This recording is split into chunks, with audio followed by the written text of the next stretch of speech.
ഈ ശ്രീനിവാസൻ എന്ന വ്യക്തിയുമായി എനിക്ക് അത്ര അടുപ്പം ഉണ്ടായിരുന്നില്ല, അത്ര അടുത്ത ബന്ധം എനിക്കുണ്ടായിട്ടില്ല. ഒരു സുഹൃത്ത് എന്നുള്ള നിലയ്ക്ക് അങ്ങോട്ടും ഇങ്ങോട്ടും വിളിക്കുകയോ കാണുകയോ അങ്ങനെയൊന്നും ഉണ്ടായിട്ടില്ല. എന്നാലും ഒരുപാട് കണ്ടുമുട്ടലുകൾ അദ്ദേഹമായിട്ട് ഉണ്ടായിട്ടുണ്ട്. അത് പല സ്ഥലങ്ങളുടെ വേദിയിലും ഒക്കെ ആയിട്ട് ഞാൻ ഒരുപാട് കണ്ടുമുട്ടലുകളും അതൊക്കെ മറക്കാനാവാത്ത ഒരുപാട് കാര്യങ്ങൾ അദ്ദേഹമായിട്ട് ഉണ്ടായിട്ടുണ്ട്. ഒരു കാര്യം ഞാനിപ്പോൾ ഓർക്കുന്നത്, മദ്രാസിൽ ചെന്നൈയിൽ AVM സ്റ്റുഡിയോയിൽ, അത് ഏത് പടമാണെന്ന് ഞാൻ ഓർക്കണില്ല, എൻ്റെ ഏതോ ഒരു പടത്തിൻ്റെ റെക്കോർഡിങ്ങിന് അവിടെ ചെന്നിരിക്കുകയാണ് AVM RR. അപ്പോൾ ബിജു നാരായണനാണ് അന്ന് പാടുന്നത്. സ്റ്റുഡിയോയിൽ കുറച്ച് തിരക്കുണ്ട്, ഇത്തിരി താമസമുണ്ടെന്നിട്ട് ഞങ്ങൾ പുറത്തിറങ്ങിയിരുന്നു. ഞാനും ബിജു പുറത്തിറങ്ങിയപ്പോൾ അവിടെ സ്റ്റുഡിയോയുടെ ചുവരും ചാരി ഒരു സൈക്കിൾ ഇരിപ്പുണ്ടായിരുന്നു. അപ്പോൾ ബിജു ആ സൈക്കിളിൻ്റെ പിന്നിൽ കയറി ഇരുന്നു, സ്റ്റാൻഡിലിരിക്കുന്ന ഒരു സൈക്കിൾ. അപ്പം എനിക്ക് എന്തോ ഒരു തമാശ ഓർമ്മ വന്നു. ഈ ശ്രീനിവാസൻ എന്ന വ്യക്തിയുടെ അദ്ദേഹം ചെയ്ത ഏതൊരു പടത്തിൻ്റെ ഒരു തമാശ പറഞ്ഞു. ഞങ്ങൾ ചിരിച്ചു കുറച്ച് കാലം. അപ്പോൾ വീണ്ടും ഒരു സിനിമയെക്കുറിച്ച് ഓർമ്മ വന്നു, അത് പറഞ്ഞ് ചിരിച്ചു. അപ്പോൾ ബിജു കുറച്ച് കാര്യങ്ങൾ പറഞ്ഞു. അങ്ങനെ ഞങ്ങളിങ്ങനെ ചിരിച്ചുകൊണ്ടിരിക്കുകയാണ്.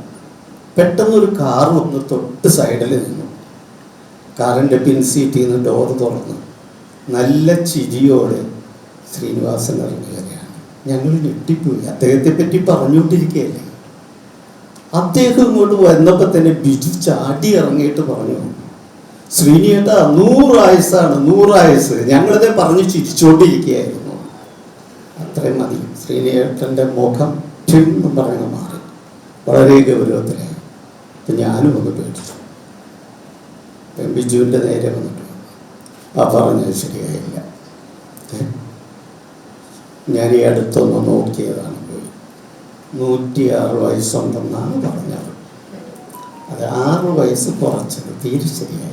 ബിജു ഞെട്ടിപ്പോയി. അപ്പോൾ എനിക്കിതിൻ്റെ തമാശ മനസ്സിലായിട്ട് ഞാൻ ചിരിച്ചുകൊണ്ടിരിക്കും. പക്ഷെ ബിജു ആകെ പേടി. ശ്രീനിയേട്ട ക്ഷമിക്കണം, അത് എനിക്കറിയില്ലായിരുന്നു. അപ്പം പുള്ളി അതിൻ്റെ ഇരട്ടിയാക്കി. ഒരു വ്യക്തിയുടെ വയസ്സൊക്കെ അങ്ങനെ കുറക്കാൻ പാടില്ല, തെറ്റല്ലേ? അപ്പോൾ അയ്യോ അങ്ങനെ പറയരുത്, എനിക്കറിയില്ലാതെ തട്ടിപ്പോയതാണ്. 6 വയസ്സ് കുറച്ച് പോകണം, 1 വയസ്സൊക്കെ വേണേൽ തെറ്റാം. ഇത് വലുതാക്കി ബിജു കരയൂന്ന് പറഞ്ഞൊരവസ്ഥ എത്തിച്ചിട്ട് പുള്ളി എന്നെ നോക്കിയൊരു ചിരിയും ചിരിച്ചിട്ട് റെക്കോർഡിങ് കണ്ടല്ലേ എന്ന് പറഞ്ഞിട്ട് അകത്തേക്കും പോയി. ബിജു ആകെ വിഷമത്തിലായി.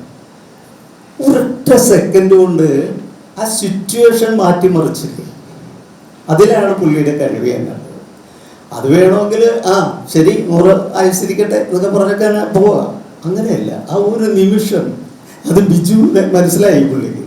അതുകൊണ്ട് അത് നല്ലപോലെ പ്രയോജനപ്പെടുത്തി ബിജുവിനെ നല്ലപോലെ വിഷമിപ്പിച്ച്.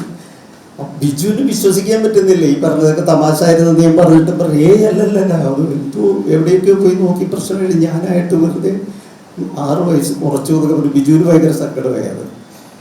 ഇതിന് ശേഷം ഞങ്ങൾ പലവട്ടം ഇങ്ങനെ ഓരോ സ്ഥലത്ത് വെച്ചും കണ്ടുമുട്ടി.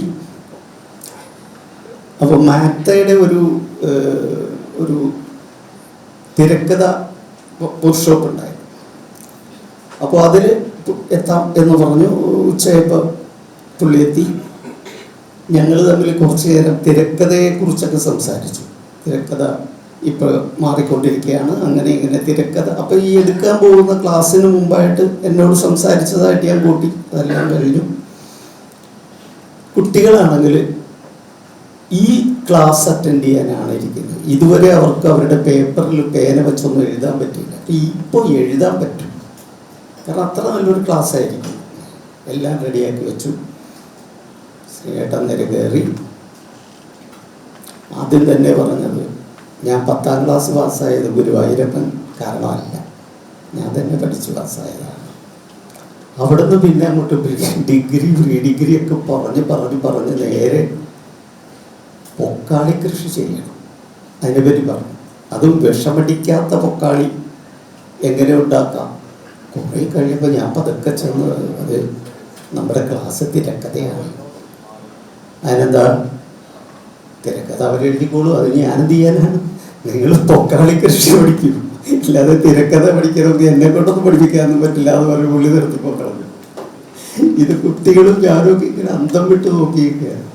അതിലെ ഒരു സിറ്റുവേഷനെ എങ്ങനെയൊക്കെ മാറ്റിമറിക്കാം എന്നത് അദ്ദേഹത്തിൻ്റെ ജീവിതത്തിലും അദ്ദേഹത്തിൻ്റെ സിനിമകളിലും ഒരു പ്രത്യേകതയാണ്. ഞാൻ സിനിമയിലേക്ക് വരുന്നതിന് മുമ്പ് തിരക്കഥകൾ പഠിച്ചത്, സിനിമകൾ കണ്ട് പഠിച്ചത് ഭാഗ്യരാജ് സാറിൻ്റെയും ബാലചന്ദ്ര മേനോൻ്റെയും ശ്രീനിവാസൻ തിരക്കഥകൾ. അതിൽ ഞങ്ങളെ ആകർഷിച്ച ഒരു ഘടകം ഈ ശ്രീനിവാസൻ്റെ തിരക്കഥകളിൽ വരുന്ന ഒരു നിമിഷം കൊണ്ടുള്ള ചേഞ്ചിങ്, അതുപോലെ ഈ ലൂപ്പ് ഹോൾ അടക്കുക, പഴുതടച്ച് പോവുക എന്ന ഒരു സംഭവം പുള്ളിക്കുണ്ട്. അത് അദ്ദേഹത്തിൻ്റെ തിരക്കഥകളിൽ നിന്നാണ് ഞാൻ പഠിച്ചത്. ഞാനിപ്പോൾ കൃത്യം എല്ലാം ഓർക്കുന്നില്ല, എന്നാലും എനിക്ക് തോന്നുന്നു മഴയത്തും മുമ്പേ ആണെന്ന് തോന്നുന്നു.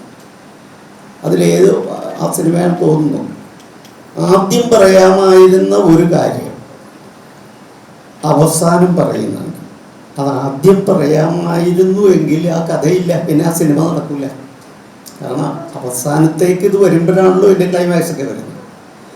അപ്പോൾ ചോദിക്കുന്നുണ്ട് ഒരു കഥാപാത്രം, ഇത് ആദ്യമൊക്കെ പറഞ്ഞപ്പോൾ ഇത് ശ്രീനിവാസൻ എന്ന തിരക്കഥാകൃത്തിൻ്റെ ഏറ്റവും വലിയ ട്രിക്കാണ്. ഇത് ആദ്യം പറയാമായിരുന്നില്ല, കാരണം നമ്മൾ ചോദിക്കുന്നത്. അതുകൊണ്ട് അതിനകത്തൊരു കഥാപാത്രം തന്നെ അങ്ങ് ചോദിച്ചു. അപ്പോൾ പുള്ളി പറയുന്നത് പറ്റിപ്പോയി, ഇങ്ങനെ ആയിപ്പോയി, പറഞ്ഞു വന്നപ്പോൾ അവസാനമായിപ്പോയി എന്നിങ്ങനെ തിരുത്തുന്നുണ്ട്. ശരിക്കും പഠന വിഷയമാക്കേണ്ട, സിനിമാ വിദ്യാർത്ഥികൾ പഠന വിഷയമാക്കേണ്ട തിരക്കഥകളാണ് ശ്രീനിവാസൻ്റെ. ഒരു തർക്കവുമില്ല, പാഠ്യവിഷയം ആക്കേണ്ടതാണ്. കാരണം ഒരുപാട് ട്രിക്സും ലൂപ്ഹോൾസും അതിലുണ്ട്. നമ്മൾ അറിഞ്ഞിരിക്കേണ്ട ഒരുപാട് കാര്യങ്ങളുണ്ട്. സംഭാഷണം വെച്ചിട്ടുള്ള കളി, അത് കൃത്യമായി അദ്ദേഹത്തിൻ്റെ നർമ്മം ചേർന്ന പ്രയോഗങ്ങൾ നിങ്ങൾക്ക് തന്നെ അറിയാതെ എത്രയോ സിനിമകളിലെ ചെറിയ ഡയലോഗ് പോലും നമ്മളെ ചിരിപ്പിച്ചിട്ടുണ്ട്. ഏതാണ് ഒരു ഇപ്പോൾ ഈ കൃത്യമായിട്ട് ഓർക്കല്ലെങ്കിലും കൂട്ടുകാരാ ചോറ് തിന്നണ്ടേ കൂട്ടുകാരാ എന്ന് ചോദിക്കുന്ന ഒരു മോഹൻലാലിൽ ഒന്ന് വീട്ടിൽ വന്ന് കയറിയേക്കുന്ന ഒരാളാണ്. ഇവിടെയാണെങ്കിൽ ഒന്നും കഴിക്കാനില്ല. അപ്പോൾ അയാൾക്ക് കൊടുക്കാൻ യാതൊരു താല്പര്യമില്ല, കൊടുക്കാനും പറ്റില്ല. പക്ഷെ കൂട്ടുകാരനായിപ്പോയി, കൊടുത്തേ പറ്റും. അപ്പോഴാണ് ഇതിങ്ങനെ ചോദിക്കുന്നത്. ഇങ്ങനെയുള്ള ചെറിയ ചെറിയ കാര്യങ്ങളിലൂടെ ആ തിരക്കഥയുടെ ഘടനക്ക് ഉറപ്പ് വരുത്തുക എന്നുള്ളത് നമ്മളൊക്കെ പാഠ്യവിഷയമാക്കേണ്ട ഒന്നാണ്. ഞങ്ങളത് പഠിച്ചു, ഒരുപാട് പഠിച്ചു. അതുകൊണ്ടാണ് നമ്മൾ എഴുതുന്നതിന് മുമ്പ് നമ്മളിത് പഠിച്ചിട്ടാണ് എഴുതിയത്. അപ്പോൾ തീർച്ചയായിട്ടും വിജയിക്കും. അദ്ദേഹത്തിൻ്റെ തിരക്കഥകൾ എടുത്ത് പഠിച്ചാൽ തീർച്ചയായിട്ടും വിജയം ഉറപ്പാണ്. പാഠ്യവിഷയമാക്കും എന്ന് ഞാൻ പ്രതീക്ഷിക്കുന്നു. അദ്ദേഹത്തിൻ്റെ ആ വിയോഗം ചെറുതല്ല. എത്ര ആഴത്തി പറഞ്ഞാലും ആ വിയോഗത്തെക്കുറിച്ച് എനിക്ക് പറയാൻ പറ്റില്ല. അത്രക്ക് വലിയൊരു വിയോഗമാണ് മലയാള സിനിമയ്ക്ക്. മലയാള സിനിമയുടെ തീരാ നഷ്ടം തന്നെയാണ്. നേരത്തെ ഇവിടെ ആദം സാർ പറഞ്ഞ പോലെ ഈ മണിമുഴക്കം എന്ന ചിത്രം ഞാൻ അന്ന് കണ്ടപ്പോൾ അതിനകത്തൊരു വയറോണി എന്ന് പറഞ്ഞൊരു ക്യാരക്ടറാണ് എനിക്ക് ഇന്നും ഓർമ്മയുണ്ടത്. സാറ ജോസഫിൻ്റെ കഥയാണെന്ന് തോന്നുന്നു. ആ ക്യാരക്ടർ അത്ര അതിമനോഹരമായി ചെയ്തു എന്നുള്ളതാണ്. അന്ന് നമുക്കറിയില്ല ഇതാരാ ചെയ്യണമെന്നൊന്നും അറിയില്ല, ശ്രീനിവാസനെന്നും അറിയില്ല.